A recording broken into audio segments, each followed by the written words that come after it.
तो अभी तक हम लोगों ने अपनी जो भी है प्रॉपर्टी कवर करी है, location, feeling, visibility, orientation, object size. अब हमारा जो भी है एनालॉग प्रॉपर्टी हो चुका है खत्म। अब हमें क्या पढ़ना है, विंडो स्क्रिप्ट। ठीक है, तो बेसिकली विंडो स्क्रिप्ट के लिए हम क्या करेंगे, यहाँ पे राइट क्लिक करेंगे और न्यू करके एक नई विंडो बनाएंगे, जिसका नाम हम क्या दे देंगे, विंडो स्क्रिप्ट। तो मैंने दे दिया विंडो स्क्रिप्ट दिया, और क्या कर दिया, इसको फिर अपने स्क्रीन के हिसाब से हमने क्या कर लिया है, इसको बिल्कुल अपने साइज एडजस्ट कर लिया है। ठीक है, अब हमें समझना है कि विंडो स्क्रिप्ट होती क्या है। तो बेसिकली अगर हम विंडो को छोड़ दें, विंडो मतलब तो हमें पता है कि ये जो पार्ट है इसको हम विंडो बोलते हैं, विंडो मेकर, विंडो व्यूअर, ऐसा विंडो था। स्क्रिप्ट समझते हैं, स्क्रिप्ट क्या होती है। तो बेसिकली अगर हम अपना स्क्रिप्ट समझें क्या होता है, तो स्क्रिप्ट हमारे लिए क्या है कि हमने सुना है कि भाई मूवी में स्क्रिप्ट होता है, क्या राइटर स्क्रिप्ट लिख देता है और फिर एक्टर जो होता है उसी स्क्रिप्ट के अकॉर्डिंग परफॉर्म करता है। ठीक है, ये हम जानते हैं कि स्क्रिप्ट यही चीज होती है कि राइटर कुछ लिख डालता है, अपना जो भी है चीजें लिखता है, एक्टर उसी के अकॉर्डिंग परफॉर्म करता है, डायरेक्ट उसी को फॉलो करके जो भी है अपना डायरेक्ट करके मूवी बना लेता है। सेम चीज यहाँ पे भी स्क्रिप्ट होती है। स्क्रिप्ट में क्या होता है कि जैसे अभी तक हम लोग अपना स्लाइडर या कुछ भी चीजें जो भी हम यूज कर रहे थे, सब मैनुअल कर रहे थे। जैसे हम स्लाइडर का ही एग्जांपल लें, तो स्लाइडर को हम क्या कर रहे थे, मैनुअली इसका नोब को हम ऊपर नीचे कर रहे थे, अब with the help of mouse या अपना कर्सर। ठीक है, हम इसका यूज करके हम कर रहे थे इस स्लाइडर को अप डाउन। ठीक है, तो अभी के लिए हम क्या करेंगे, अब हम इस स्लाइडर को कर देंगे भाई स्क्रिप्ट के मदद से अप डाउन। ठीक है, बस और हमें कुछ नहीं करना है, इस स्क्रिप्ट के मदद से इस स्लाइडर को हमें अप करना है और डाउन करना है। समझने के लिए क्या बोल सकते हैं कि अब हम लोग क्या है, स्क्रिप्ट लिखने वाले, मतलब हम लोग क्या हो गए, राइटर। हम हो गए राइटर, और जो हमारा ये स्लाइडर है ये हो गया एक्टर।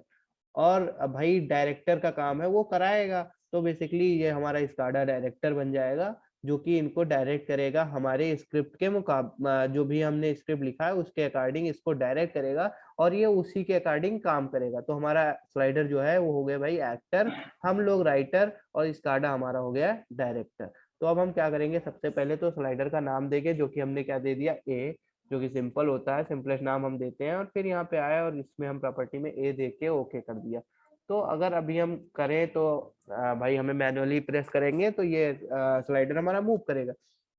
अब हमें विंडो स्क्रिप्ट करना है, तो हम अपनी स्क्रीन पे आएंगे, कहीं पर भी जाके राइट क्लिक कर देंगे तो हमारे पास ये विंडो खुल के आएगी, जहाँ पे यहाँ पे हम देखेंगे तो हमें विंडो स्क्रिप्ट लिखा हुआ नजर आएगा।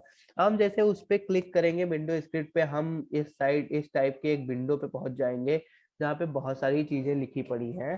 तो बेसिकली विंडो स्क्रिप्ट जो है ये एक प्रोग्रामिंग का चीज है, थोड़ा बहुत प्रोग्रामिंग इफ एल्स वाला जो भी है हम लोग यूज करते हैं, बेसिक सी समझ लेते हैं, तो वो थोड़ी बहुत यूज करते हैं। तो उसको भी दिक्कत कोई जरूर मतलब लेने की कोई बात नहीं है, बिल्कुल इजी होता है, वो हम कर लेंगे आसानी से। अब हमें क्या करना है, सबसे पहले समझना है कि हम जब रन टाइम पे जाते हैं अपने स्लाइडर को लेके, तो इनिशियल कंडीशन क्या होती है स्लाइडर की। तो बेसिकली अगर हम देखें तो हमारी जो इनिशियल कंडीशन क्या होती है, जीरो की होती है। स्लाइडर हमेशा क्या होता है, जीरो से। तो हमारा पहला टारगेट होगा विंडो स्क्रिप्ट से कि हमारा स्लाइडर जो हो 0 से 100 की ओर जाए। ठीक है, पहला टारगेट हमारा क्या होगा कि हमारा स्लाइडर जो हो वो मूव करे 0 से 100 की ओर। तो हम क्या जाएंगे, फिर से अपनी स्क्रीन पे आएंगे और राइट क्लिक करके हम विंडो स्क्रिप्ट पे क्लिक कर देंगे। विंडो स्क्रिप्ट पे क्लिक करेंगे तो हमें फिर से वही विंडो समझ आएगी। यहाँ पे कंडीशन टाइप लिखा है, जहाँ पे व्हाइल शोइंग है, फिर एवरी 0 सेकेंड 0 मिली सेकेंड दिया हुआ है, ये हम समझेंगे क्या होता है। तो बेसिकली जैसे हमारा स्लाइडर ये डिले होता है टू एडजेसेंट के बीच का। ठीक है, जैसे हमारा स्लाइडर होगा 0 पे, तो 0 से 1 पे जाने के लिए कितना सेकेंड लेगा हमारा स्लाइडर, वो हम यहाँ से डिसाइड करते हैं। ठीक है, जैसे ये मिली सेकेंड में है तो हमें पता है 1000 मिली सेकेंड इज इक्वल टू होता है 1 सेकेंड। तो अगर हमने यहाँ पे दे दिया 1000 तो मिली सेकेंड, तो मतलब हमारा स्लाइडर 0 से 1 पे जाने के लिए 1 सेकेंड लेगा। ऐसे 1 से 2 जाने पे 1 सेकेंड, और 2 से 3 1, ऐसे करके वो 0 से 100 जाने में 100 सेकेंड लेगा। लेकिन ये बहुत फास्ट होगा तो हम इस मतलब बहुत स्लो होगा, तो हम क्या करेंगे, इसको हम कम कर देंगे और 100 कर देंगे, जिससे थोड़ा तेजी से हमें दिखाई पड़े कि जा रहा है ऊपर की ओर। ठीक है, अब हम इधर वाली चीजों को समझते हैं, ऊपर वाला हम सब समझ गए। यहाँ पे इफ लिखा है, देन लिखा है, एंड इफ लिखा है, एल्स एंड इफ, एंड और नॉट लिखा है लॉजिक ऑपरेशन के लिए, ये इफ एल्स का कंडीशन लगाने के लिए है, ये लॉजिक ऑपरेशन के लिए है, और ये मैथमेटिकल जो भी ऑपरेशन होंगे, ऑपरेटर्स हैं यहाँ पे जो है, ये equal, sorry, less than equal to, less than equal to, और प्लस डबल इक्वल टू, ये सारी चीजें अभी हम देखेंगे आगे क्या होता है। फिर यहाँ पे अगर हम देखें तो यहाँ पे हमारी कुछ चीजें लिखी पड़ी हैं, जैसे वैलिडेट। अब जब भी हम यहाँ पे कुछ, ये जो व्हाइट वाला पोर्शन है, यहाँ पे हम अपना प्रोग्राम लिखेंगे, फिर हम क्या करेंगे, वैलिडेट कराएंगे कि भाई तुम चेक करो कि सारी जो चीजें हमने लिखी है ये सही है कि कुछ गलत है। तो ये वैलिडेट करेगा कि हाँ भाई सही है, फिर ये कन्वर्ट करेगा। तो बेसिकली ये क्या है, कंपाइलर है, जो कि क्या नाम है, अपने लैंग्वेज में, मतलब मशीन लेवल में कन्वर्ट कर लेगा अपने अकॉर्डिंग, जो भी उसको समझ में आ रहा होगा उस लैंग्वेज में कन्वर्ट करेगा, फिर हम ओके कर देंगे तो काम हो जाएगा। इतना हम समझ गए। अब हमें क्या लिखना है अपने स्लाइडर के लिए, स्लाइडर के लिए हमें लिखना है स्क्रिप्ट।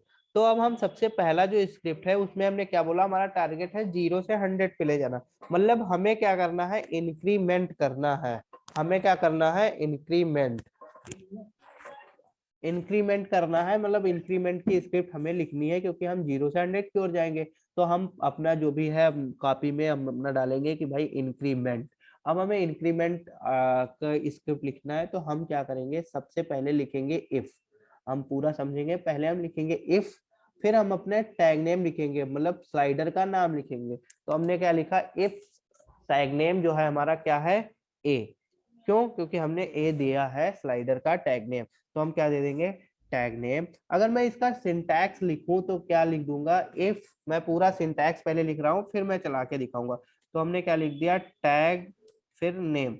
इफ टैग नेम जो हो हमारा, वो क्या हो, टैग नेम हो क्या, लेस देन हो 100 से। ठीक है, अगर हमारा टैग नेम हो छोटा 100 से, ठीक है, तब क्या हो, देन हो, तब हो क्या, तब हो टैग। अभी मैं एक बार टाइप कर लेता हूँ, फिर मैं पूरे सिंटैक्स को समझा दूंगा कि क्या कहना चाहता है। तो टैग नेम इक्वल टू क्या हो,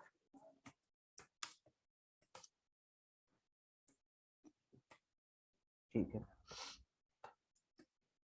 इक्वल टू हो +1। और फिर मैं एक बार सिंटैक्स अपना पूरा कंप्लीट कर लूं कि क्या क्या चीजें हैं, फिर मैं आपको पूरा एकदम बढ़िया से समझा दूंगा कि कैसे होता है काम इसका। तो फिर एल्स क्या हो, स्पेस लगाना भूल गया मैं, टैग इक्वल टू 0 और फिर एंड। ठीक, बेसिकली अगर हम समझे तो हमारा जो भी इंक्रीमेंट की वो है स्क्रिप्ट है, वो क्या है, ये है कि if tag name less than 100 then tag name equal to tag name +1 हो, else tag name equal to 0 end if. अब हम इस चीज को समझते हैं। तो अभी हम क्या कर रहे हैं, इफ मतलब अगर, अगर हमारा टैग नेम मतलब स्लाइडर, अगर हमारा स्लाइडर, क्या मैं टैग नेम को इरेज करके स्लाइडर लिख दे रहा हूँ जिससे और आसानी हो हमको समझने में। तो मैंने क्या लिख दिया, अगर हमारा स्लाइडर क्या हो, कम हो 100 से, 100 से कम होने का मतलब 100 से कम हो, सिंपल बात है, 0 इनिशियल कंडीशन पे 0 होगा। तो इसीलिए हमने लिखा है कि हमारा अगर स्लाइडर 100 से कम हो तब, अगर हमारा स्लाइडर 100 से कम हो तब क्या हो, स्लाइडर। अब ये टैग नेम था तो हमने क्या लिख दिया, स्लाइडर। तो हम क्या लिख देंगे, स्लाइडर, स्लाइडर इक्वल टू हो जाए स्लाइडर +1। ठीक है, स्लाइडर +1, ठीक। तो क्या हो जाए, स्लाइडर +1। अब ये चीज को हम समझते हैं, तो इसको हम समझने के लिए यहाँ पे आएंगे और नीचे थोड़ा सा जाएंगे। तो हम पहले कंडीशन देखेंगे। इफ का काम है क्या, चेक करना। इफ का काम क्या है, सिंपल सा चेक करेगा इफ कि क्या है क्या नहीं। तो अभी हमने क्या बोला, हम सबसे पहले अपना इनिशियल कंडीशन देखेंगे। तो हम इनिशियल कंडीशन पे हम देख चुके हैं कि हमारा स्लाइडर 0 पे होता है।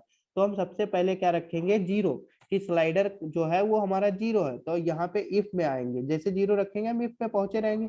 तो बोलेगा अगर आप क्या है, 0 क्या है, लेस देन 100 है कि नहीं, ये पूछेगा। इफ से पूछेगा भाई हमारा कंपाइलर कि 0 लेस देन 100 है, तो क्या आंसर आएगा, आएगा भाई यस, 0 लेस देन 100 है, ऐसा आएगा। एस आएगा तब यहाँ पे क्या लिखा है, देन क्या होगा, slider equal to slider plus 1। तो मतलब स्लाइडर की वैल्यू इस टाइम पे क्या है, 0 है। तो अब क्या हो जाएगा, 0 प्लस 1। ठीक है, तो हमारा क्या आएगा, 0 = 0 + 1 में क्या आ जाएगा, अब 1 आ जाएगा। सिंपल सा बात है, 1 आएगा। अब फिर से जाएगा यहाँ ऊपर और 1 को रखेगा। अब स्लाइडर की वैल्यू तो चेंज हो गई। ठीक है, स्लाइडर 0 था, अब 1 हो गया, क्योंकि हमने 0 + 1 कर दिया तो 1 हो गया। तो 1 पे जाएगा, फिर चेक करेगा, तो क्या बोलेगा, 1 < 100 है कि नहीं। तो आंसर क्या आएगा भाई, कंपाइलर बोलेगा यस है, तब हमारा फिर चला जाएगा, तो आएगा 1 = 1 + 1। तो आंसर क्या आ जाएगा, 2। फिर से नीचे जाएगा, फिर नीचे मूव करेगा और लिखेगा 2 < 100। तो क्या आंसर आएगा, आंसर आएगा भाई, कंपाइलर बोलेगा यस 2 < 100 है, क्योंकि 2 100 से छोटा है। तब यहाँ पे क्या हो जाएगा, यहाँ पे हो जाएगा 2 = 2 + 1। फिर ऐसे ऐसे करते करते ये कहाँ तक पहुंच जाएगा, 99 तक। ये 99 तक पहुंचेगा, फिर 99 को बोलेगा 99 < 100। तो तब भी आंसर क्या आएगा, स्लाइडर का आंसर आएगा, कंपाइलर का यस, 99 भी छोटा है। तो हमारा क्या आ जाएगा, 99 = 99 + 1। अब यहाँ पे आएगा मेन चीज जहाँ पे हमें काम करना है। तो अब आएगा 99, अब हो जाएगा 100, क्योंकि 99 में एक हम जैसे ऐड करेंगे क्या होगा, 100 हो जाएगा। तो 100 बोलेगा 100 < 100। तो आंसर क्या आएगा भाई, 100 < 100 तो है नहीं, तो आंसर आएगा नो। भाई ये नहीं है, जैसे नो आएगा तैसे अब इंक्रीमेंट में नहीं करेगा, तब कहाँ पे करेगा, तब ये चला जाएगा एल्स वाले कंडीशन में। क्यों, क्योंकि ये कंडीशन ऊपर वाली हो गई फेल, ये कंडीशन हो गई फेल, तो ये एल्स में जाएगा, जहां पे हमने क्या बोल दिया है कि जैसे ये फेल हो, जैसे हमारा जो वैल्यू हो 0 हो जाए, तो तुरंत जैसे 100 होगा जैसे हमारी वैल्यू क्या प्रिंट आ जाएगी, 0, और हमारा प्रोग्राम इस मुताबिक रन करेगा। अब हम फिर से समझते हैं कि क्या है चीज। तो अब हम पूरा अपना प्रोग्राम फिर से टाइप करेंगे, जिससे हमें पूरा क्लियर हो। तो हमने कंट्रोल ए किया है और फिर हम क्या कर देंगे, इस सबको क्लियर कर देंगे। हमने क्या लिखा है, इफ, अब स्लाइडर का नाम हमने दिया है ए, तो हमने लिखा इफ ए क्या हो, < 100 हो। ठीक है, ए < 100 हो, देन क्या हो, देन हो ए = ए और +1। ये +1 के बाद सेमीकोलन और इंटर कर दो। फिर एल्स, लिखो ए इक्वल टू 0, A = 0 और फिर सेमीकोलन लगा दो। ठीक है, और फिर इंटर कर दो और फिर लिख दो एंड इफ। ठीक है, इतना हमको लिखना होता है। ये है हमारा इंक्रीमेंट का स्क्रिप्ट। अब इसको हम समझते हैं। अब यहाँ पे जो इक्वल टू है, इसको हम क्या बोलते हैं, असाइन ऑपरेटर। इक्वल टू को क्या बोलते हैं, असाइन ऑपरेटर। और डबल इक्वल टू क्या बोलते हैं, चेकिंग ऑपरेटर। दो ऑपरेटर होते हैं मैथ में, तो हम बोल देते हैं इक्वल टू, लेकिन यहाँ पे क्या होता है, असाइन ऑपरेटर। सी में होता है असाइन। असाइन मतलब क्या होता है, जो इधर की वैल्यू को, मतलब RHS को LHS में असाइन कर दे, बस सिंपल सा बात होता है। इस तरफ की वैल्यू को इधर असाइन कर दे, असाइन करने का मतलब इधर भेज दे, बस और कोई काम नहीं होता। अब जब तक ये कंडीशन ट्रू होती रहेगी ये इफ में रहेगा, जब ये कंडीशन इफ वाली फॉल्स होगी तब ये एल्स में जाएगा। अब ऐसे देखो, हम जैसे ए को 0 रखेंगे सबसे पहला कंडीशन, क्योंकि इनिशियल कंडीशन है 0, तो 0 < 0 बोलेगा हाँ है, तब यहाँ पे इंक्रीमेंट हो जाएगा। इंक्रीमेंट भाई 1 है, ये +1 है। अभी मैं एक चीज और ट्विस्ट करता हूँ, अच्छा ये मैं बाद में कर लूंगा। ठीक है, तो इफ ए < 100 ऐसे से करते हैं हम 99 पे पहुंचेंगे, तब फॉल्स होगा, तब ये इक्वल टू 0। इक्वल टू को हम क्या बोलते हैं, असाइन ऑपरेटर। असाइन ऑपरेटर का मतलब ये असाइन कर देगा कि भाई अब ए की वैल्यू क्या हो गई, 0। तो बस यही चीज होती है हमारी असाइन। अब हम क्या करेंगे, इस चीज को वैलिडेट करेंगे। वैलिडेट करेंगे तो बोलेगा सही है। अगर हमने क्या कर दिया, कहीं गलती से गलत कुछ टाइप कर दिया, जैसे हमने यहाँ पे क्या दे दिया, एक सेमीकोलन और लगा दिया और फिर वैलिडेट किया, तो क्या बोल रहा है, expecting name in a statement, कुछ गलत बोल रहा है, तो हम क्या करेंगे, वहीं पे हमारा ब्लिंक करेगा, हम उसको इरेज कर देंगे और फिर से हम वैलिडेट करेंगे, तो हमारा वैलिडेट हो जाएगा। फिर हमने कन्वर्ट कर दिया और फिर हमने ओके कर दिया। अब हमने ओके किया तो हम रन टाइम पे आए, तो हमें जैसे ही हम आए क्या हुआ, हमारा स्लाइडर बिना कुछ, मेरा माउस यहाँ पे है, मैं यहाँ पे मूव करा रहा हूँ अपने माउस को, लेकिन हमारा स्लाइडर बिल्कुल बिना बिना कुछ कहे बिना सुने 0 से उठा और 100 की ओर मूव करना शुरू कर दिया। अब ये कितनी स्पीड से कर रहा है, स्पीड को अगर हमें कंट्रोल करना है तो हमें क्या देना होगा, हम फिर से विंडो स्क्रिप्ट में आएंगे और विंडो स्क्रिप्ट में आके हम यहाँ पे वैल्यू चेंज करेंगे। जैसे हमने यहाँ पे 1000 कर दिया, अब क्या होगा, हमारा जो भी है वो बिल बहुत स्लो काम करेगा। क्यों? क्योंकि हमने 1000 मिलीसेकंड दे दिया, तो अभी ये 1 सेकंड लेगा 1 पे जाने के लिए, तो ये ऐसे ऐसे करके 100 सेकंड ले लेगा 100 पे जाने के लिए। जैसे यहाँ पे हम देख रहे हैं कि ये अब एक एक सेकंड बिल्कुल अपना धीमे धीमे कछुए के तरह चाल चल रहा है। तो हम क्या करेंगे, अब इसको हम करेंगे फास्ट। तो यहाँ से हम वैल्यू को कम ज्यादा करके इसको कम ज्यादा कर सकते हैं। अगर हम मिनिमम 1 दे देंगे तो क्या होगा, बहुत तेजी से हमारा मिनिमम हम 1 दे सकते हैं, इससे कम हम नहीं दे सकते हैं। तो हमने 1 दिया है, तो हम देखेंगे कि हम बहुत तेजी के साथ ऊपर जा रहे हैं और फिर आराम से धीरे धीरे हम आराम से जो भी काम है अपना कर ले रहे हैं। तो हमारा ये काम हो गया कि हमने इंक्रीमेंट देख लिया। इंक्रीमेंट आई थिंक समझ में भी आया होगा बहुत बढ़िया से, कोई ज्यादा इसमें टफ नहीं है, कुछ थोड़ा बेसिक सी है और कुछ नहीं है। यहाँ पे ये इसका सिंटैक्स है। ये क्या है, अगर मैं यहाँ पे डिफाइन भी कर दूं, अगर आप चाहे तो स्क्रीनशॉट भी ले लें तो कोई दिक्कत नहीं है। तो मैं ए को डिफाइन कर दे रहा हूँ। ए जो है ये हमारा है ए इक्वल टू क्या है, हमारा स्लाइडर। स्लाइडर का जो मैं कैपिटल लेटर में लिखूंगा इसको SLIDER स्लाइडर, और सॉरी स्लाइडर टैग नेम। ठीक है, ये मैं डिफाइन कर दिया हूँ ए को भी। तो यहाँ पे हमें पता चल गया कि ये जो है ये स्लाइडर का टैग नेम है। ठीक है, ए हमारा स्लाइडर का टैग नेम है।